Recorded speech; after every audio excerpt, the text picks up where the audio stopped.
कापसे पैठणी उद्योग समूहाचा मी संचालक आहे. आमची सुरुवात साधारण 2002 पासून पैठणी उद्योगामध्ये आम्ही आलो.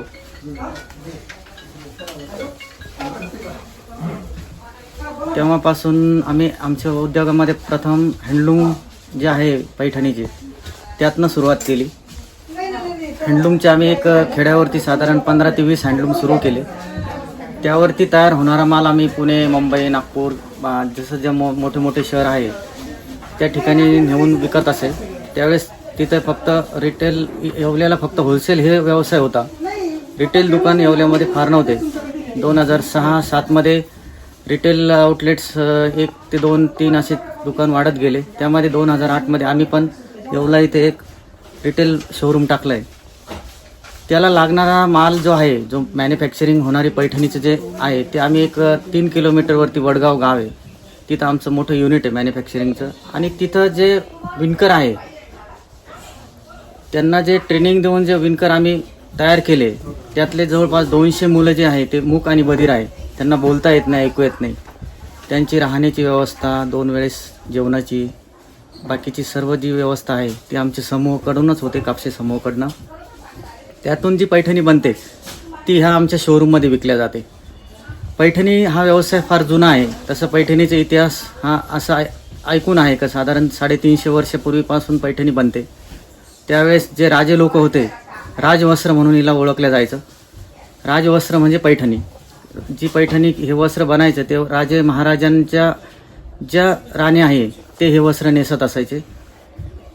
असं होत असताना येवला मार्केट हे तसं जुनंच आहे. जसं पैठणला पण पैठणी बनते तसं येवल्याला पण त्यानंतर बनायला लागली. पहिले पैठणलाच पैठणी बनायची.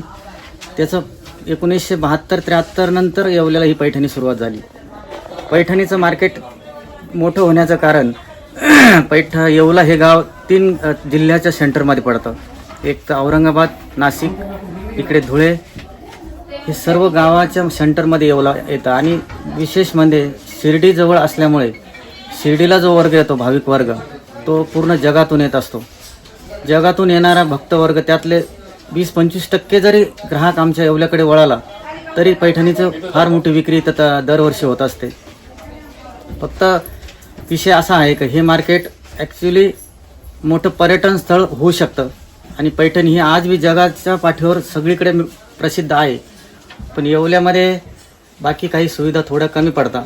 त्यात असं आहे की येवल्या गावात तर तसा प्रॉब्लेम नाही, पण जसं मुंबईहून यायचं असेल तर रस्त्याचा प्रॉब्लेम आहे. आज बी नगरहून येणारे ग्राहक आम्हाला सांगतात रस्ता फार खराब आहे. आणि येणाऱ्या लोकांना थोड्या हॉटेलची सुविधा नाही. शिर्डीजवळ असल्यामुळे ते एक विषय सॉल्व्ह होतो. पण रस्त्याचा मोठा मुख्य प्रश्न आज रस्त्याचाच आहे. बाकी येवल्यात आल्यानंतर आमच्यासारखे शोरूम, कापसे पैठणी असो, इतर शोरूम आहे, याच्यामध्ये त्यांचं व्यवस्थित स्वागत होतं. त्यांना व्यवस्थित साड्या मिळतात. बसून ते सगळं, आमची भारतीय बैठक असल्यामुळे तो ग्राहक निवांत बसून फार वेळ खरेदी करू शकतो. आमच्यापरी आम्ही आमच्या दुकानासाठी कॅन्टीन ठेवली आहे. तेवढं ग्राहकापर्यंत आम्ही आमची जी सुविधा देता येईल, चहा वगैरे, नाश्ता, जेवण, ते आम्ही आमच्या दुकानामध्येच करतो. बाकी जेवढं ग्राहकाला आम्हाला इतक्या दूरवरून 200 किलोमीटर 300 किलोमीटर दूरवरून जो ग्राहक आमच्याकडे येतो त्याला सकाळी 5 वाजता निघावं लागतं. तो दुपारी 12पर्यंत येवल्यापर्यंत पोहोचतो. त्यानंतर रस्त्यामध्ये त्याला कुठे हॉटेल मिळत नाही. तो जेवणासाठी येवल्याकडे आल्यानंतर येवल्यात पण प्रॉपर सुविधा थोडी कमी पडते आहे येवल्यामध्ये, पण पाहिजे तेवढी अजून त्यामध्ये बदल व्हायला पाहिजे. त्याच्यानंतर असा विषय आहे का ह्या येवल्याचं डेव्हलपमेंट आणखी बी होऊ शकते. कारण येवला हे पैठणी गावाने खूप प्रसिद्ध आहे.